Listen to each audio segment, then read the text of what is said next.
Pak. Bapak sempat menyinggung di di dialog kemarin tentang audit. Akan Bapak audit ini infrastruktur semuanya akan berbasis berbasis pada manajemen universitas. Ya. Bapak memberi contoh kampus mana Pak itu? Ya, saya kampus Amsterdam di Vrije University. Sebenarnya kan Kupang ini posisinya sangat strategis ya Pak. Ya. Dia ada di antara Pasifik dengan di antara Asia. Betul. Nah, Kupang ini universitasnya harusnya bisa menjadi mercusuar buat Indonesia. Betul, di bagian setuju. timur Pak. Betul. Nah, di masa Bapak ini menarik manajemen tadi berbasis universitas tuh. Kira-kira program yang akan Bapak perjuangkan agar seperti Maastricht di Amsterdam itu seperti apa langkah awalnya akan Bapak benahi Pak? Jadi sebenarnya visi kita universitas sudah tepat ya. Walaupun dia itu cenderung generalis dan simpel dalam pengkalimatannya, tetapi sebenarnya kalau kita menginterpretasi lebih jauh, lebih dalam, maka semangat itu bisa kita ambil di situ. Undana ini memiliki visi sebagai perguruan tinggi berwawasan global. Iya. Yang mengandung pengertian bahwa wawasan kita itu global, tetapi kita mengakar kuat di dalam keunggulan-keunggulan lokal yang kita miliki. Jadi menggunakan pengetahuan global, kerjasama global untuk memberdayakan kelebihan lokal yang kita punya. Seperti itu. Jadi kita mengglobal dengan keunikan dan kelebihan lokal yang kita miliki. Saya memberi contoh, katakanlah gini, saya baru bertemu dengan Wakil Menteri Kehutanan, Lingkungan Hidup dan Kehutanan Jakarta 1 minggu yang lalu. Ya, Rabu, lalu Kamisnya saya di demo itu, maka saya tidak tahu itu surat-surat. Ya. Rabu pagi saya baru pulang, tapi mengantuk, saya tidur sampai siang karena saya terbangnya subuh. Nah, besoknya saya di demo itu. Tapi di sana saya mengatakan bahwa Komodo itu berada di NTT. Komodo itu adalah aset pride-nya orang NTT. NTT dan dunia loh Pak. Ya tidak, dan kemudian dia sudah menjadi dunia, iya dia menjadi dunia. Sudah menjadi ini direkognisi dunia gitu. Tapi perannya kami itu di mana? Orang NTT dan Undana ini ada di mana? Maka sekarang kami ingin Pak, berikan saja kami akses agar kami bisa masuk di sana. Ya, universitas itu kembali ke lokalitas tadi, keunikan tadi. Komodo tidak dimiliki oleh siapapun juga. Maka kalau Undana bisa beriset di situ, aspek ekosistemnya, ya ini di sana.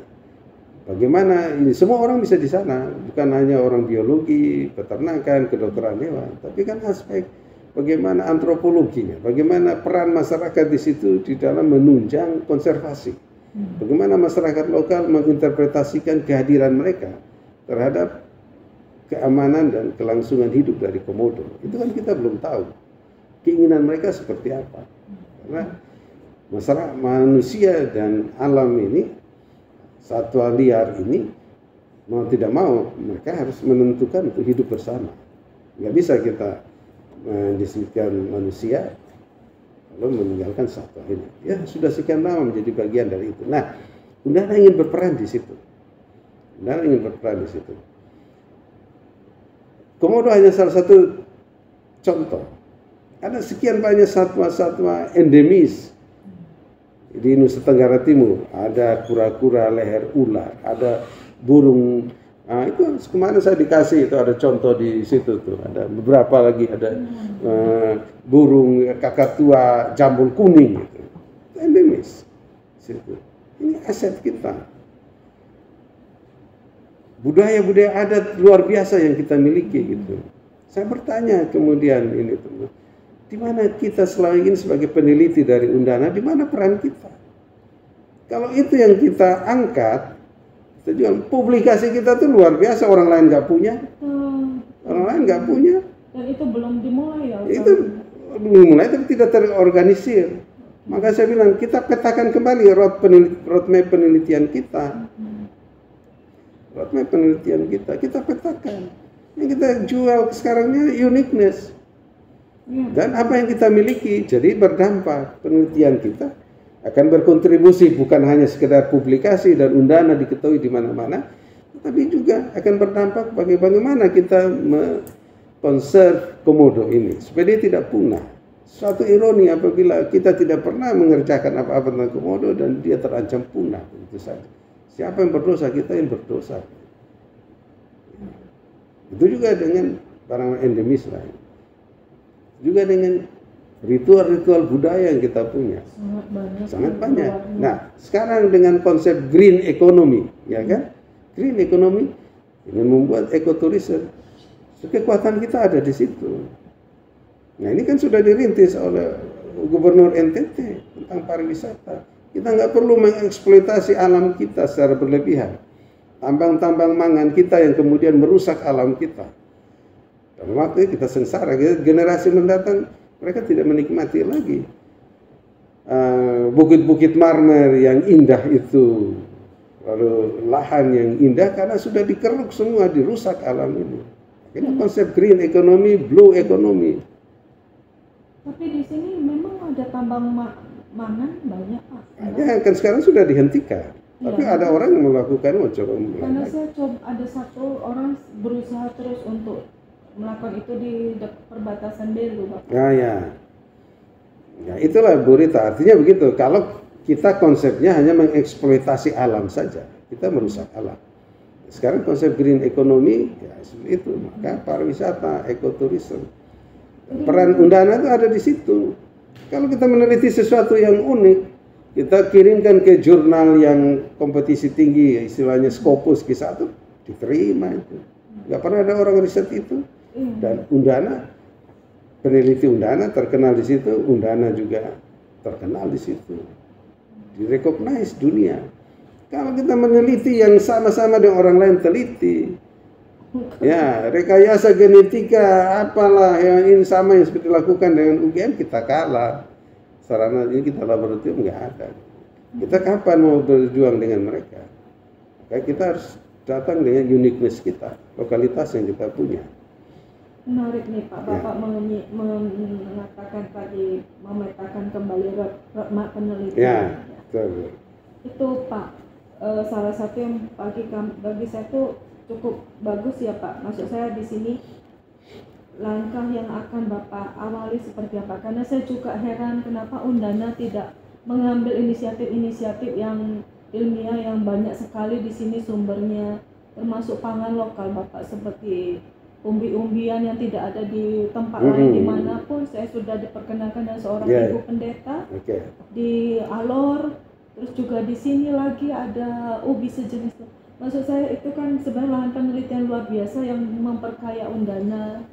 Itulah saya kira, makanya kita harus fokus pada tadi tema uniqueness dan lokal kita. Itu yang harus kita fokus ke sana. Makanya sebenarnya roadmap penelitian ini kita lihat kembali, kita susun kembali. Supaya kalau tahun ini kita ingin misalnya pada akhirnya menghasilkan produk umbi-umbi lokal, pangan lokal yang ini, yang dengan galur yang bagus, yang produksinya besar, tahan hama penyakit dan sebagainya, kita akan hasilkan itu pada tahun keberapa. Nah, itu akan gitu. ada ya Pak. Harus buat roadmap-nya seperti itu. Jadi kalau saya selesai juga dalam 4 tahun mendatang, sudah ada jelas target-target penerus saya ini, dia akan ini bekerja atas dasar roadmap yang ada. Jadi dia nggak membuat lagi roadmap yang baru yang kemudian kita akhirnya membuang resources yang kita sudah punya. Karena kita lakukan sesuatu yang baru lagi. Jadi dalam 4 tahun di masa Bapak, roadmap sudah harus jadi ya? Nah, sekarang nggak usah 4 tahun lah. Tahun ini harus jadi, mereka harus bikin. Itu kerjanya kan sebenarnya udah tahu. Itu tugas LP2M tuh. Oke. Nah, boleh akses dong nanti ya Pak ya, roadmapnya kalau kami. Oh boleh, harus boleh. Mereka harus lihat kembali. Temanya begitu. Nah, satu hal Pak, kenapa tenun itu hanya D3 Pak? Kenapa Bapak bisa info apakah akan mengupgrade mereka menjadi S1 atau bagaimana? Karena indah sekali ya kalau melihat tenun ini, mungkin satu-satunya di dunia punya beribu motif ini. Memang dulu sebenarnya kita bicara itu kalau gitu dari historinya, sejarahnya. Sejarahnya itu dulu ketika Bapak Saleh Hussein ya, tahu namanya ya, Menteri Perdagangan.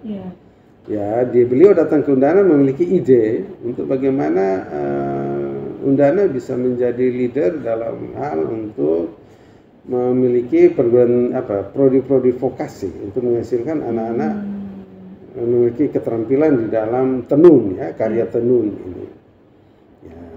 Ya, kebetulan waktu itu untuk mempercepat itu mereka punya program prodi vokasi D3 tenun ini. Dan saya lihat begini, walaupun dari apa sendiri Dirjen Vokasi punya pandangan yang berbeda tentang ini, tapi saya kira untuk masyarakat NTT kita tidak hanya melihat pada gelar yang kita masih orientasinya kan gelar.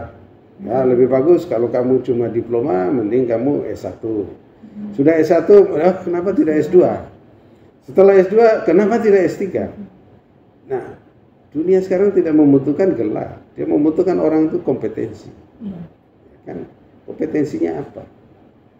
Dimana orang bisa mendapatkan kompetensi itu tanpa masuk melalui jalur pendidikan formal kayak kita.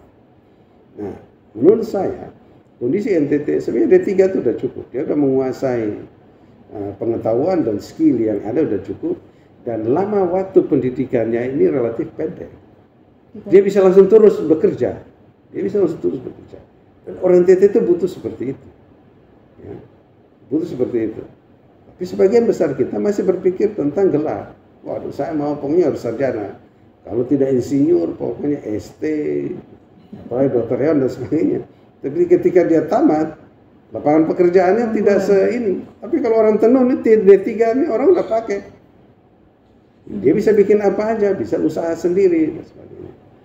Tapi yang saya maksud di sini ada Pak, ini kan vokasi ya, lebih fokus. Tapi yang saya tekankan di sini sebenarnya dari pertanyaan adalah riset sains. Oke, riset sains. Saya kira ke depan kita akan berpikir seperti itu ya. Untuk diplomanya tetap ada, tetapi D4 atau S1-nya kita kembangkan lagi untuk riset sains. Jadi mereka harus menemukan tentang apa istilah misalnya bentuk-bentuk pewarnaan alami yang bagus, yang tahan lama, yang berkualitas. Itu kan riset.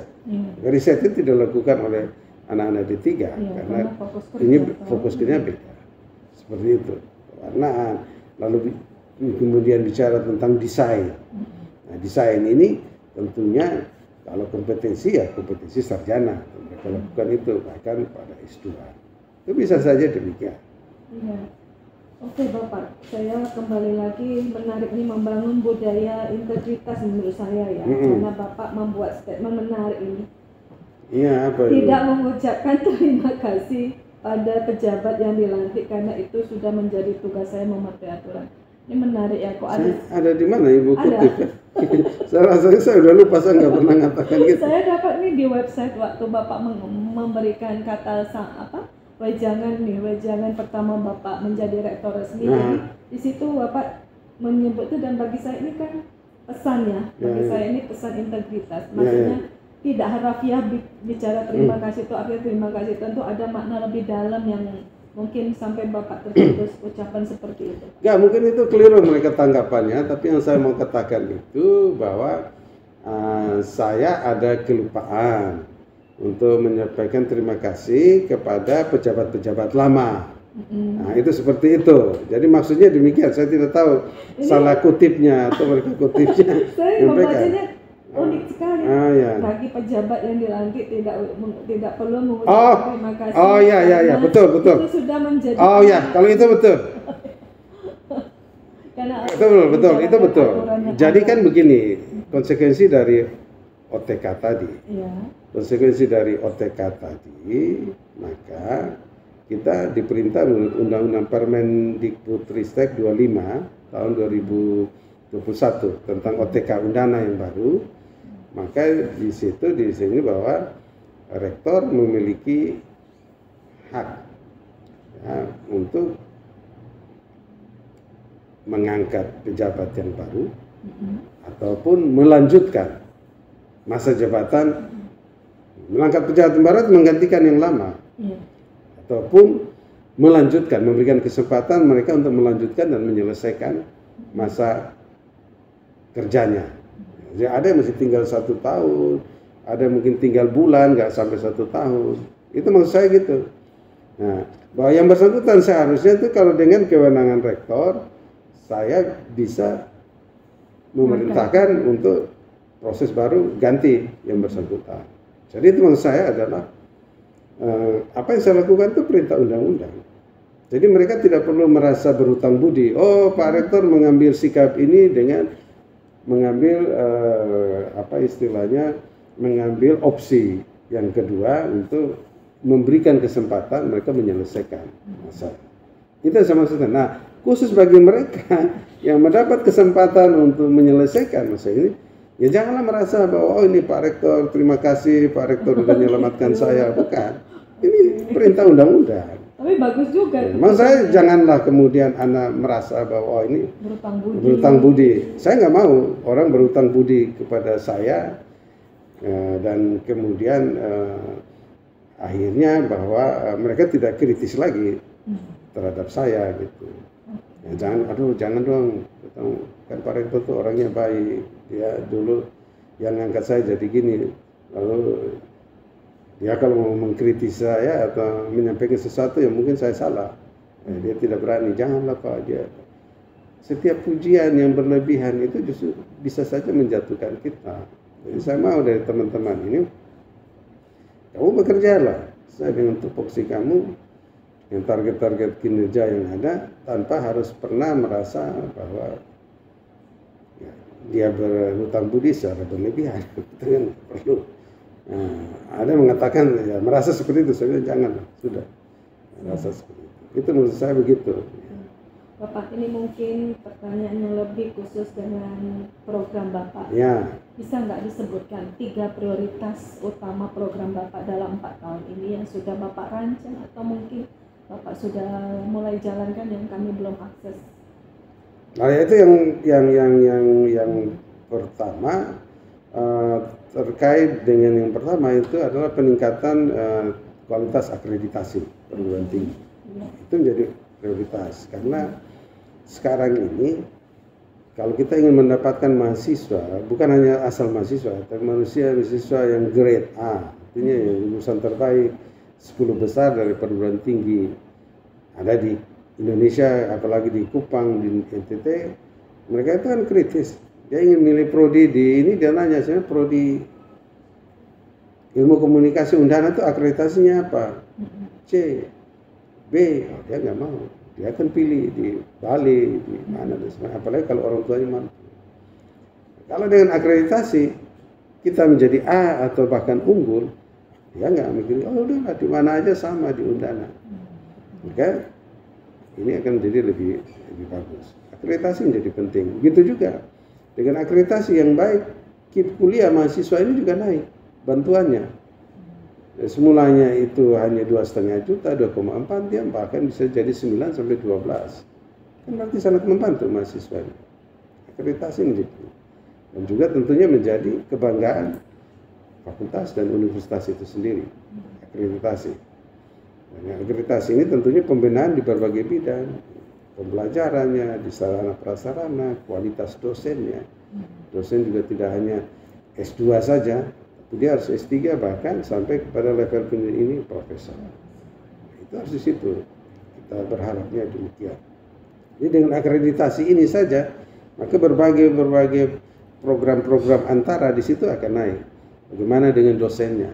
Kita harus memotivasi dosen untuk sekolah. Dosen sekolah ternyata kompetisi beasiswanya nggak ada. Universitas harus memikirkan bagaimana untuk membantu mereka. Itu harus ada program-program yang direncanakan. Jadi itu akreditasi. Kemudian bagaimana untuk meningkatkan publikasi, ya, kualitas penelitian kita. Ya, itu yang pertama tadi. Kita lihat kembali roadmap penelitian Undana ini. Supaya kemudian dia menjadi acuan bagi semua peneliti di Undana ini. Undana ini mau meneliti apa aja kan? Jangan sampai kita meneliti tentang ruang angkasa yang tidak menjadi prioritas Undana, ya kan? Atau kita meneliti tentang batu karang, nggak ada prioritas. Apa ini tuh buang-buang dana? Kemudian tentang tadi uniqueness dan lokalitas kita. Apakah itu yang Bapak sebut dengan 8 IQ? 8 IQ itu beda lagi. 8 IQ itu indikator kinerja utama itu adalah penugasan yang diberikan oleh menteri. Kami kan BLU. Kalau sudah BLU itu dia di-drive oleh menteri teknisnya, pendidikan, kebudayaan, riset dan teknologi, dan menteri keuangan. Itu ada 8 IQ itu. 8 IQ itu program nasional. Jadi kami harus menyesuaikan juga dengan paralel itu. Tapi sesungguhnya mereka bisa saling intercept. Jadi kalau kita perbaiki penelitian kita, publikasi kita, otomatis sudah menjawab penelitian yang ini. Kalau kita motivasi dosen untuk mereka sekolah, menjadi doktor, lalu kemudian menaikkan pangkatnya menjadi minimal rektor kepala, sudah menjawab IQ dan sebagainya. Ya, jadi komunikasi, kualitas ini akreditasi ini jelas masuk dalam kualitas dosen. Dan yang tidak kalah pentingnya menjadi perhatian saya adalah pada aspek pembelajaran, aspek mahasiswanya. Kita menghasilkan mahasiswa yang benar-benar dihasilkan dari proses pembelajaran yang benar, yang bermutu dan juga bermartabat. Jadi ukuran lulusan mahasiswa tidak sekedar hanya dari gelar, dari IPK-nya. Saya mau juga bahwa mereka yang lulus itu harus bahagia. Dia tidak boleh lulus dari satu sistem pembelajaran yang penuh dengan intimidasi, ya, dengan adanya mungkin ancaman-ancaman kekerasan fisik, kekerasan seksual di dalamnya. Nggak boleh. Apa artinya mereka yang lulus dengan nilai IPK itu? Kan begitu. Jadi jangan sampai dia mendapatkan IPK tinggi hasil dari bargaining untuk ini itu. Boleh. Ya, lulus tapi harus bahagia. Akhirnya lepas merdeka mereka, karena dengan cara itu dia akan menjadi warga masyarakat yang berguna. Dia nggak akan melakukan trauma yang didapat di perguruan tinggi. Dia seolah-olah melakukan ini hal yang biasa saya lakukan lagi pada orang di luar. Boleh. Dia harus menjadi contoh bagi masyarakat yang baik. Jadi aspek itu yang jadi kita sebut dengan ini agile learner, pembelajaran yang lentur, yang apa menghadapi berbagai perubahan dan mau apa istilahnya lifelong learning. Jadi mereka sudah tamat tapi tidak terhenti di situ, harus dibekali dengan semangat ini untuk mereka terus belajar. Sistem ini harus kita rubah. Makanya saya selalu tegur kalau ada praktek-praktek pembelajaran yang seperti itu. Bapak membuka sistem akuntabilitasnya enggak, Pak? Misalnya kayak ada, kalau bahasanya biar ada mahasiswa atau dosen bebas memberitahu ke Bapak jika ada praktek-praktek yang enggak terpuji gitu. Ada enggak? Bebas. Call centernya atau apalah istilahnya? Ada, kita di Undana ini ada. Kita buka call center. Saya sekarang ini menindaklanjuti instruksi menteri. Kami udah buka apa istilahnya ini khusus peraturan rektor tentang pencegahan dan penanganan kekerasan seksual itu dia. Di perguruan tinggi. Peraturan rektornya tinggal saya tanda tangan aja. Namanya apa Pak? Peraturan rektor tentang pencegahan dan penanganan kekerasan seksual di perguruan tinggi, jadi Undana. Jadi itu ada nanti satgas yang kemudian akan membuka ruang komunikasi untuk mereka menerima laporan-laporan itu. Dan ini kita memang dari segi peraturan itu kita akan melakukan seleksi terhadap personalnya. Ada satgasnya ya? Ada satgas untuk itu. Lalu sekarang itu terkait dengan konsep-konsep misalnya kita buka pusat studi Health Promoting University. Jadi pusat studi untuk promosi kesehatan. Apa ini nanti yang difokuskan Pak? Nah, ini sebenarnya kerjasama kita dulu di bawah binaan dengan Universitas Gadjah Mada. Universitas Gadjah Mada, mereka Health Promoting University, HPU ini atau terjemahannya adalah Universitas berbasis promosi kesehatan. Dia menggunakan definisi WHO yang lebih luas. Jadi tidak hanya kesehatan yang dihubungkan dengan penyakit-penyakit menular, ya. Tidak. Tapi termasuk di dalamnya itu adalah sehat mental. Sehat mental, lalu kemudian bebas dari kekerasan bullying, termasuk juga kekerasan seksual. Nah, mereka akan menangani hal seperti itu. Ini ada ya? Ada. Saya sudah lantik orangnya. Oh, bagus. Studinya. Saya studinya, sudah lantik itunya. Jadi mereka akan membawa itu. Jadi kita akan melibatkan teman-teman bidang kesehatan. Yang mimpin ini Dr. Niko, dan juga psikolog yang kami punya dan sebagainya. Menangani hal seperti itu, termasuk keluhan-keluhan tadi. Keluhan kan banyak nih, orang bilang kekerasan ini gunung es. Karena tidak semua orang mendapat kekerasan dan dia berani lapor. Kekerasan yang wajar misalnya dibully oleh temannya atau dosennya, mereka kan nggak berani lapor. Kalau dia lapor kan nilainya ya ancamnya bisa-bisa dibully, ditekan, iya, semua. Gitu ya. Tetapi anak-anak itu udah berani lapor ke saya, mereka tahu dia lapor, dia tahu Pak saya. Tapi Bapak Rektor tolong mohon bantuan jangan identitas saya. Ya saya nggak akan menunjukkan identitas saya jamin kamu. Tidak ada satu ekor lalat pun yang akan mengganggu kamu karena perusahaan ini. Tapi saya maunya ini ditangani secara sistem dengan personal yang punya integritas yang kuat. Ya. Jangan hanya ditangani rektor saya tidak cukup dan nggak mampu. Saya menangani itu. Dia harus melalui suatu lembaga, suatu unit yang terinstitusionalisasi. Seperti lembaga-lembaga ini saya akan aktifkan itu. Itu masuk unit bimbingan dan konseling. Kan banyak mahasiswa yang stres juga. Apalagi disparitasnya dengan ekonominya ya Pak dari daerahnya nih. Kayak di Timor, di Flores, di Sumba, Sabu itu saya lihat masyarakatnya. Betul. Disparitasnya tinggi. Dan ini bukan hanya dialami masalah ini oleh mahasiswa saja, dosen juga ada. Oh ya? Dosen juga ada. Kita harus jaga dong. Saya bilang tadi martabat itu. Kalau dosen stres dia masuk kelasnya ngajarnya ngawur. Ini kan menimbulkan intimidasi. Nah kita harus cek dulu. Harusnya dicek kesehatan mentalnya. Jangan-jangan ini dosen bermasalah, ngaco itu. Tekanan keluarga atau iya banyak, bukan banyak, ada yang kayak gitu. Saya waktu jadi dekan itu saya suruh stop gitu. Nggak usah kasih dia ngajar. Suruh ini ke dia terapi dulu di ini. Iya. Dia protes lagi, Pak, kenapa saya nggak ngajar? Kamu tahu nggak kamu tuh sakit? Kamu sehat dulu. Oke, terakhir.